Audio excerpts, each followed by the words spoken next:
When the noise changed in tone, I knew someone was where they shouldn't be. I've been a pilot for over 20 years, and I can assure you that there are sounds you never forget. The sound of a jet engine idling, the roars when it starts to pick up power, the click of the ignition. All of that is part of the routine. But that day, the sound wasn't the same. It sounded like the engine had sputtered. And the worst part is that for a second I thought it was just a normal power variation. But it wasn't. It was a muggy morning, with that whitish light of a wet runway. The flight was domestic, a simple route. I had done the briefing with the ground crew. Everything was up to standard. They were going to finish the external checks, while the co-pilot and I took care of the cockpit. Everything as usual. And maybe that was the problem. The as usual. Haste is the invisible enemy of aviation. When delays start to accumulate, everyone tries to gain seconds where they shouldn't. And I myself had already seen some absurd things, like an employee passing under a wing with the engine already spinning just to cut corners. But that morning seemed too calm for anything to go wrong. We already had authorization to start the engines. One of the technicians gave a thumbs up and walked away. At least, that's what I thought. Engine number 2 started to spin. The noise rising normally. I looked at the instruments. Everything within parameters. Until the noise changed. It wasn't a loud sound, or anything cinematic. It was a subtle difference. Like when the engine pulls too much air, but then came a dry crack. The vibration indicator rose out of nowhere. The co-pilot looked at me with an expression I'll never forget. That kind of look that says, something very wrong has happened. I cut the power in the same second and asked to turn it off. Everything was silent for a few moments. Complete silence. And that's when the sound came. A muffled scream, mixed with the wind from the engine stopping. It only lasted a second, but it was enough to understand that someone was out there and that the sound I had heard was from the machine. I left the cabin without even thinking. I went down the stairs and ran towards the engine and saw the ground crew standing there, not knowing what to do. One of them was on the ground, fallen, and another was trying to call for help on the radio. Their expressions said it all. I still remember the clothes of the guy who was doing the check. The reflective vest, half soaked in kerosene, half in something I'd prefer not to remember. The rescue team arrived quickly, but there wasn't much they could do. He had been partially sucked in. The body was removed after they completely shut down the turbine. The company isolated the area and the protocols began immediately. That crowd of people in different vests, clipboards in hand, asking what each one had seen. That's when the game of nobody knows. Nobody saw it again. They said he'd gone back to get a forgotten tool, but the team hadn't noticed. That the start signal had already been authorized. That it was a communication failure. Everyone passing the buck, but I knew it wasn't just that. I'd seen him wave to us before the engine started. I remember seeing his reflection in the side window of the cabin, and then suddenly he was gone. It was as if the ground had swallowed him. A few minutes later, while the firefighters were collecting him, one of the maintenance chiefs came to me and told me not to say anything to anyone. He said it would be better for everyone, that the press didn't need to know, that they would treat everything as a technical incident. That froze me. I wanted to scream, to say that it wasn't a technical failure at all, that it was careless people, too much haste, too much confidence, but I didn't say anything. I just watched the team film the area, took photos, took notes, and then everything disappeared. 2 days later, I asked the control room if the images from the external cameras had been sent for the investigation. The supervisor paused and replied that there was nothing recorded in that section of the yard. The excuse was that the surveillance system was under maintenance. I knew it was a lie. I myself had seen the cameras working days before, but I realized that no one wanted to bring up the subject anymore.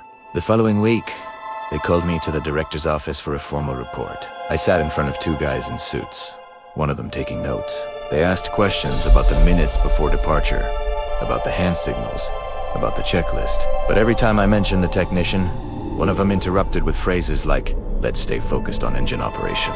In the end, the document I signed didn't have the guy's name on any line. It only stated unidentified external interference. After that, the atmosphere at the airport changed. The ground crew became quieter. The hangar seemed like a different place. Nobody spoke openly, but everyone knew. The sound of the turbines became bothersome. Each start reminded me of what happened. I continued flying. Of course, it's what I know how to do. I could never again hear the engine rev up without thinking about that day. The first time I needed to start it after the accident. I felt my whole body freeze. The sound started to increase, and I was sure something was wrong again, even though it wasn't. Our minds create things where there aren't any, but the fear is real. I started checking everything twice, sometimes 3 times. The co-pilot even joked that I was becoming paranoid, but nobody understands the weight of knowing that a noise can mean a life is over. The sound of a turbine swallowing air and flesh. I tried to move on with my life. There's no escaping that in aviation, but it's like the noise gets stored inside your head, like a buzzing that appears when everything is silent. Every now and then, during taxiing or inspection, I swear I still hear that sound again. It's quick, but I know how to recognize it. There's nothing supernatural about it. It's just the brain replaying the trauma, but it's the kind of thing that stays with you forever. One day, months later, I ran into the guy's brother in the airport parking lot. He also worked there, but in another department. He came up to me and asked if I was in the cockpit that day. I said yes, and he just nodded. They said they never let the family see the images, that they didn't even release the full report, that they told a version full of gaps. I didn't know what to answer. That night I kept thinking about everything. How such a simple sequence of tasks turned into a tragedy. We train for everything. Fire, malfunction, evacuation. But nobody prepares you for the sound of a human being swallowed by the engine you control. Since then, the company has changed some protocols. Now nobody gets close without an additional flashing light. They created more safety barriers. All this after it was already too late.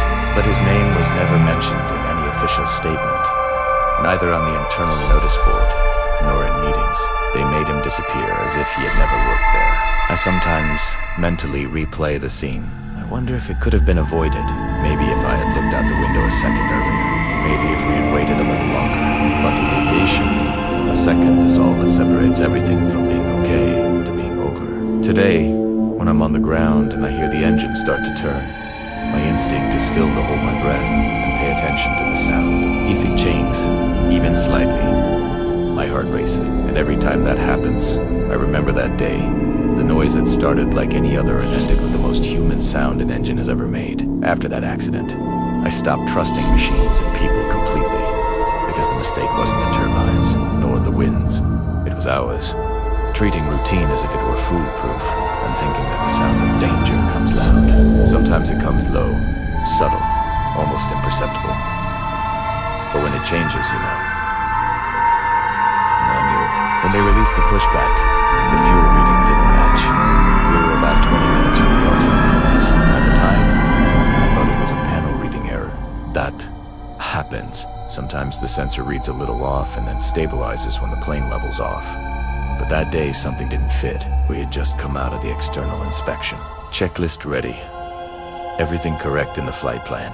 The ground crew confirmed the refueling, signed the paper, and the dispatch cleared the departure. I remember watching the fuel truck drive away with the guy in the blue overalls, waving, smiling as if he were satisfied. I was too, until I noticed the difference in the readings. The panel showed less than expected. It wasn't much, about 200-something kilos, but enough to be bothersome. And the problem is that on that type of route, any margin becomes a serious matter. I called the co-pilot and commented. He replied with what everyone thinks at times, like these. It must be a variation in the pilot system or a sensor error. Time was already tight. The tower was calling to release the taxi, and the pressure of punctuality was in my ears. Big airlines don't like delays. Even if the pilot senses something is wrong, the company's clock runs faster. I took a deep breath and followed protocol. We took off. During the climb, the number started to drop faster than it should. It was subtle at first, but I'd been flying long enough to know when fuel consumption is strange. I looked at the co-pilot again, and he understood without needing a word. We monitored it silently for a few minutes, noting the average. Nothing indicated a leak, no smell, no warning on the panel, just an unusual fuel consumption. The air in the cabin had a metallic, somewhat chemical smell, which we initially attributed to the aircraft's air conditioning. But an hour passed and the smell persisted. I started wringing it out too. That's when the real discomfort began. The flight plan included a long stretch over the ocean before crossing to the main destination. The weather turned a bit bad and air traffic control advised us to prepare to divert. It was at that moment that I did the math. If we followed the plan, we wouldn't have enough fuel to reach the ultimate airport if there was a problem. The penny stopped slowly. But when it did, it hit hard. I declared Pampaman first, then Midai, because there was no margin for error. The cabin fell silent. The ground crew on the radio tried to understand what was happening. The co-pilot maintained the procedures, and I requested priority landing at the nearest airport. The passengers didn't know anything yet. From the outside, it just looked like a different maneuver. But inside the cockpit, we knew we were flying at the limit. It felt like we were pushing the plane with sheer willpower. Air traffic control confirmed the approach. The alternate airport was about 20 minutes away, but the weather turned against us. Crosswinds, strong gusts, light rain. I remember looking ahead and seeing the panel flashing with minimal variation. The fuel level was dropping too fast. Every second that passed felt like a minute. The cabin started to get stuffy, and the chemical smell worsened. It was something between solvent and raw gasoline. At that point, the fear was no longer of missing the landing, but of the engine failing before the runway appeared. The co-pilot started complaining of a headache. I felt the same, my throat scratching, as if we had inhaled vapor.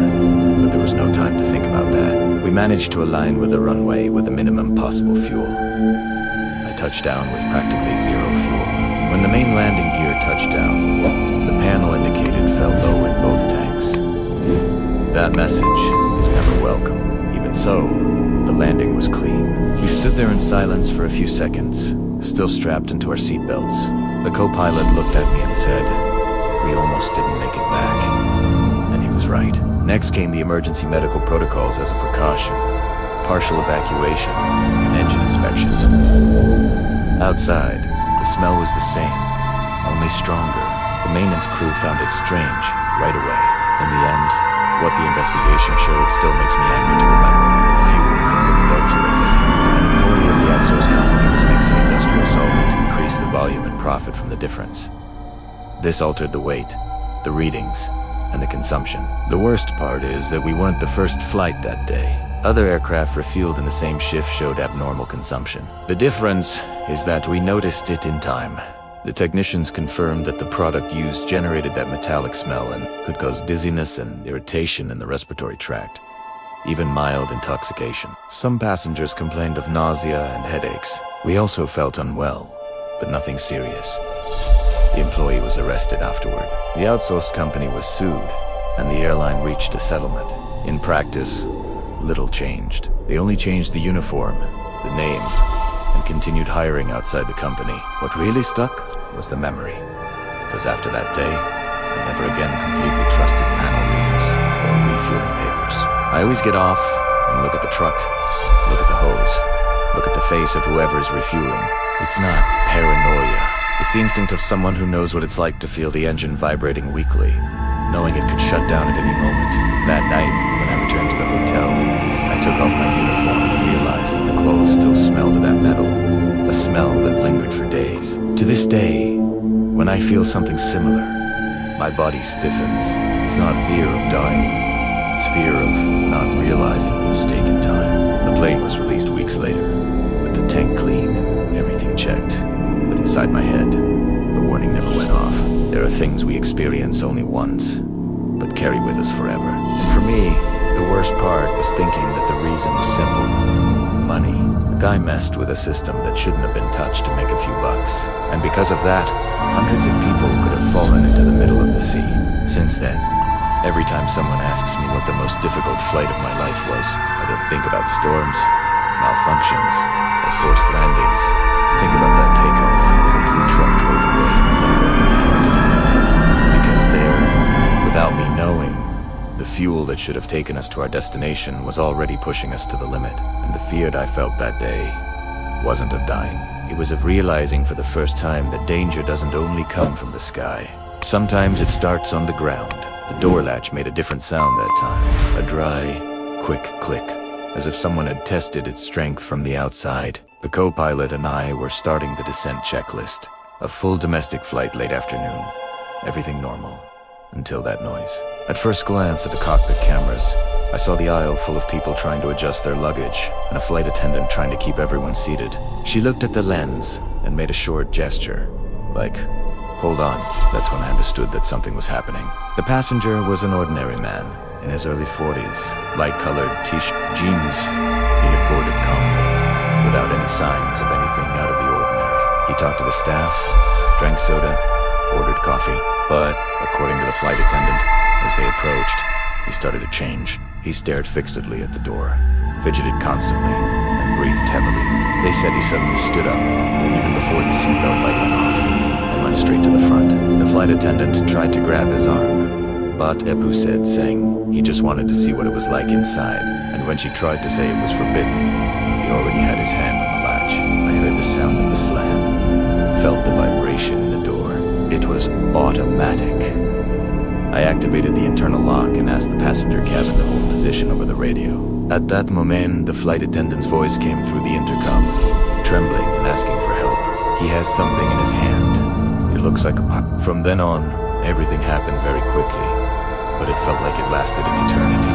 The guy tried to force the door open again, holding the metal against the frame. The co-pilot initiated the containment protocol, and I already notified air traffic control. Possible unlawful interference on board. They gave immediate priority to the descent. It's safe to say it was the longest minute of my career. While we were performing the emergency procedure, a passenger in the first row stood up to help the flight attendant. The guy reacted with a quick strike, a slight cut on the arm of the man who tried to help. Nothing serious, but enough to freeze everyone. The flight attendant took advantage of the moment of imbalance and pushed him back, while another passenger helped to bring him down to the ground. They used seatbelts to restrain his arms and legs. When she announced over the intercom that they had managed to restrain him, there was total silence in the cockpit. Not even the co-pilot said anything. Just the sound of the engines and my heart pounding inside the headset. The descent was tense. Each second seemed to drag on. I knew anything could happen. 1 second of carelessness, and the guy would break free again. I requested absolute priority, and air traffic control replied that the police were already waiting on the ground. The landing was clean, but no one breathed a sigh of relief yet. As soon as we parked and turned off the engines, I asked everyone to remain seated. The police came in quickly, along with the company's security. The man kept shouting nonsensical phrases, saying he had to show courage, that he wanted to prove he could get on. It seemed more like a kind of blind rage than an outburst. But his gaze was what bothered me most. It wasn't fear or regret. It was the gaze of someone who had done what he wanted to do. When they took him away in handcuffs, he looked to the front of the aircraft and gave a half smile. That's when I felt my stomach churn, because until that moment I thought he was just a passenger in crisis, but he wasn't. The next day, the company called me in for questioning. They said his ticket was recent, bought at the last minute, and with a false identity. They had found the real document days later in another state. His name was not the one on the reservation. The police investigated for months. The pocket knife was simple, one of those keychain knives, but his behavior indicated an intention to cause panic, or perhaps to test the system. He wasn't drunk or on drugs. He had planned everything. In the hearings, the reports showed that he had a fixation with air security and attacks on specific companies. He said he hated companies that control everything. He called what he did an act of courage. The man was imprisoned for a while, then transferred for psychiatric treatment. I continued flying, but I never entered a cockpit the same way again. Before this episode, I trusted the procedures, the locks, the cameras, a lot. Now, every time I hear a different click on the door, my whole body reacts. I usually say that pilots learn to deal with malfunctions, bad weather, engine failure. But nobody prepares you to deal with someone who decides to turn the plane into a stage. Today, when I'm about to land, my attention is divided. Half on the instruments, half on the sound of the aisle. Sometimes the noise is just a suitcase falling, a passenger getting up too early. Even so, my body freezes. My memory comes back. There are things that just won't leave my head. The image of the flight attendant trying to hold the door with her shoulder. The sound of the metal banging. The blood running down the arm of the passenger who tried to help. After the incident, the company reinforced the training of all crew members. I participated in the simulations. I guided new pilots. But inside me remained a kind of constant alert. The strangest thing is that months later I received a court summons. The man had been provisionally released. It was on that day that I realized how much this story still controlled me. Since then, I've never relaxed on a flight again, even when everything is calm. My heart only slows down when the wheels touch the ground. And Eventine, I always find myself looking down the aisle, up before their time. This kind of thing doesn't make headlines because it was contained in time. But for those who lived through it, it's the kind of memory that flies alone and never comes down. The first thing I remember is the sound of the stairs hitting the metal. It was a quick, dry sound that shouldn't have been there. I was taxiing the plane to the gate. Everything was normal. The ground crew was already signaling for us to follow standard procedure. But suddenly, the mechanic on the left started gesturing strangely, as if he were seeing something out of the ordinary. In the cockpit, we already had the engines at idle, almost shutting them down.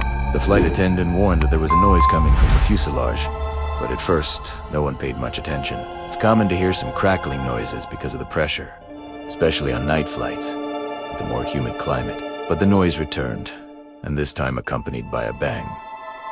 It sounded like people going up. I looked at the co-pilot, and he frowned. Before any of us had time to ask on the radio what was happening outside, there was a bang on the cockpit door. 3 loud bangs. Primera, Fros. We only open that door in very specific situations and never when there is still movement on the runway or while the ground crew is operating. I looked at the internal monitor, the camera that captures the cockpit entrance, and saw a man who was dirty, with his jumpsuit torn and his hands covered in blood. He was shouting something, but the internal audio didn't pick it up properly. All I could see was that he was panicking, trying to push the latch. At that moment, the co-pilot activated the door lock and I called the apron on the radio. The tower responded somewhat confused, saying that there was a problem with an intrusion in the perimeter. The mechanic confirmed it soon after, as a man climbing up the side stairs. He looks injured. That's when I understood. That man wasn't part of the crew. Everything happened in seconds. The flight attendant shouted from the back that someone had opened the service hatch and run into the passenger cabin. The passengers started to get up in fright, some screaming. One of them tried to grab the man, but received such a strong push that he fell onto the aisle. I activated the general lock, shut down the engines, and requested an emergency on the ground. The plane was still in an intermediate position, not connected to the jet bridge, and that complicated everything. The man ran through the inside, stumbling, looking back the whole time. He seemed to be running away from someone. He didn't say a word of sense, just mumbled, trembling. The flight attendant in front, poor thing, tried to stop him from reaching the cockpit. He pushed her aside and banged on our door again. At that moment, it was clear that the blood wasn't all his. The security team took less than 2 minutes to arrive, but inside a closed plane, 2 minutes seems like an eternity. The crew began improvised containment. A passenger, who was an off-duty police officer, helped hold the guy near the front galley. He was yelling at no one in particular. I need to go up. He's going to kill me here. Let me go up. When they managed to knock him to the ground, he started banging his head against the floorboards, crying and begging to lock everything up. I've never seen a look like that. The police entered shortly after with airport personnel. We maintained the blockade, but you could hear the noise of the commotion. The man resisted so much that 2 officers were injured. He was subdued with force, taken outside, and immobilized. The ladder was still attached to the side of the fuselage, covered in bloodstains. After they removed him, the silence inside the plane was absurd. Nobody said anything. The flight attendant, who had been pushed, was trembling, but without serious injuries. The passenger hit by the suitcase had a slight cut on his head, nothing deep. Even so, he needed medical attention. When things calmed down, we were still stopped for more than an hour with the aircraft isolated. None of us could leave until the airport's investigation team released us. Later, security informed us that the man had invaded the apron through a side gate used by a third-party company. He had been running from the maintenance parking lot, apparently trying to escape a fight or robbery. The assumption was that he had tried to steal something inside the airport and was chased. The problem is that he managed to reach our plane, crossing an area that, in theory, should have been completely blocked. The next day, management called everyone to a meeting. They discovered that one of the night watchmen had left the gate open because of a delayed refueling truck. That's where the intruder entered. The guy was arrested, but from what I heard, he wasn't in jail for long. They say he pleaded insanity and that he was running from someone who wanted to kill him, but nobody confirmed it. What struck me was something else. When the investigation was finished and they released the aircraft, I went to check the outside myself. The access ladder was still there with the steps dented. There were blood stains on the supports. and one of the mechanics commented that it looked like the man had run up, slipping, as if someone had really come after him. The external camera on the tarmac showed him appearing alone out of nowhere, coming from the dark area between the hangars. Just him, no other figures, nobody running after him. Even so, he kept looking back. From then on, I never again let anyone lean a ladder against the fuselage without seeing who was holding it. And every time I hear a metallic noise outside at night, even in flight, I stop to pay attention. Because after that night, it became clear to me that the greatest danger is not what comes from the sky, but what manages to rise up to it. The panel light turned blue for a moment, and when I turned around, my co-pilot's seat was empty. At the time, I thought he had just gone to the lavatory. Normal. On long flights, this happens all the time. But the way the door was ajar bothered me. The cockpit lock never stays like that. It's protocol. If it opens a little, we need to close it, lock it, and confirm the code on the display. And there, at that moment, it seemed like someone had left in a hurry. I was cruising at over 10,000 feet, 1 meter with the autopilot activated, and there were still about 6 hours of flight left to the destination. The silence was that typical middle of the night.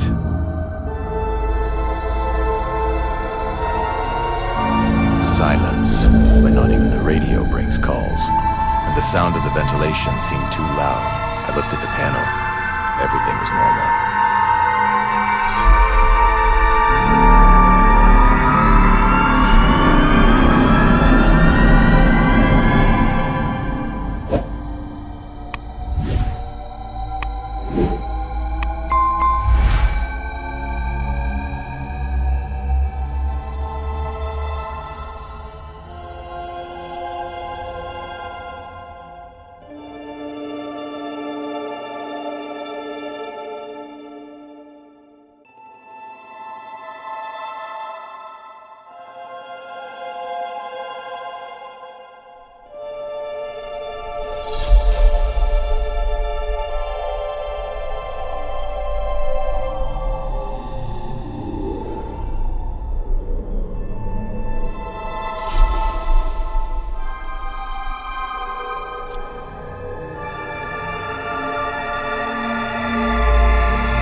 The nearest flight attendant heard the noise and came running. I asked her to call the cabin chief and the emergency medical kit. Meanwhile, I tried to keep him conscious. I called his name several times. I patted his face lightly, but he barely reacted. When the cabin chief arrived, he brought the oxygen cylinder. He laid the co-pilot down right there in the aisle because he was starting to pass out. We connected the mask and slightly increased the airflow. He took a stronger breath, coughed, but remained unconscious. I looked at the internal panel and realized that the autopilot was still holding the route, but I needed to return. I left the cabin chief with him and ran back to the cockpit. I closed the door, checked the parameters, and declared a medical emergency on the radio. The tower responded quickly, asking to confirm the type of situation. I explained that the co-pilot was incapacitated and that I would be taking over the flight alone. They asked if there was a doctor on board. I called over the intercom and a passenger identified herself. Anesthesiologist, she was taken to the front of the aircraft with a cruise assistant. We followed all safety procedures, and she confirmed the suspicion. Medication overdose with alcohol. No one said it out loud, but it was obvious. The little bottle smelled of alcohol, and the medicine bottle was empty. The anesthesiologist managed to stabilize his breathing with oxygen and simple monitoring, but his blood pressure was dropping. At that point, I had already decided I was going to divert the flight. I requested priority landing at the nearest airport. tower gave me an immediate route. As I descended, I realized how much the weight of responsibility changes from one moment to the next. I had over 200 people on board, a colleague who was almost unconscious, and no time to think. The entire cabin went into emergency mode. The silence was absolute. I only heard the sound of the engines.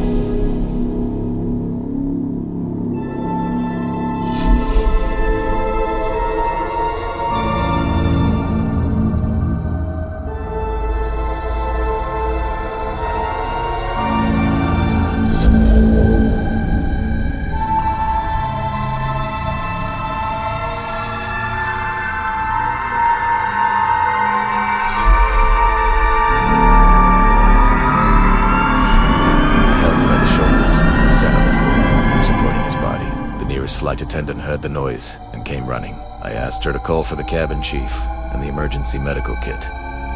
Meanwhile, I tried to keep him conscious. I called his name several times and lightly patted his face, but he barely reacted. When the cabin chief arrived with the oxygen cylinder, we laid the co-pilot down right there in the aisle. We connected the mask, and he took a stronger breath, but remained unconscious. I ran back to the cockpit, checked the parameters, and declared a medical emergency on the radio. The tower responded quickly. I explained the co-pilot was incapacitated and I was taking over alone. Luckily, an anesthesiologist on board confirmed our fears. A medication overdose with alcohol. I decided to divert the flight, requesting a priority landing at the nearest airport. Thanks for watching. But this time, he was looking at me with his eyes wide open, fixed, without breathing. I woke up with my heart racing. I went back to flying after about 2 months. But everything seemed different. The sound of the panel, the touch of the lever, even the smell of the cabin. I relived that moment every time my colleague went to the bathroom. The worst part is that from the outside, nobody notices. The captain has to appear calm at all times. He can't show fear or doubt. But inside, I knew something had broken.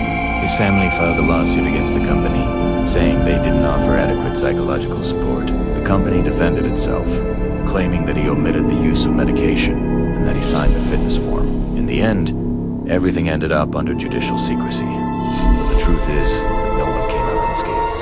The co-pilot lost his license. I lost sleep. After that episode, I started observing my colleagues more closely. Those who laughed too much, those who were too quiet, those who drank a little before boarding. And I realized how easy it is to hide a breakdown behind a well-pressed uniform and a procedural smile. Aviation is a beautiful profession, but it's also lonely. We live between time zones, sleep in different hotels every week, eat at odd hours. People see the glamour, but they don't see what happens when the cockpit door closes. There are days when physical exhaustion mixes with mental exhaustion, and the pilot only continues because it's what he knows how to do. That night made me understand this in a cruel way. There was nothing supernatural, nothing out of the ordinary. Just the slow fall of someone who tried to endure it alone. When I think about the scene of the flashing blue light, it still gives me chills, but not from fear, it's from memory. Because it was at that moment that I realized I was about to lose a colleague, and that if I had UND gotten up to see what it was, I might have lost a friend. The co-pilot survived, recovered physically, at least, but never flew again. He said in an email he sent me months later that he was undergoing treatment, and that he remembered flashes of that night, the sensation of floating, hearing distant voices, and waking up in the hospital without understanding how he had gotten there. He thanked me for returning in time. He said he doesn't know if he wanted to be saved at that moment, but that today he understands what it meant. I replied that I did no more than my duty, but the truth is that it affected me in a way I can't explain. I've never told this story publicly. Only a few colleagues know, and I confess that I only sent this account to the channel because I think that sometimes people forget that fear isn't just about what?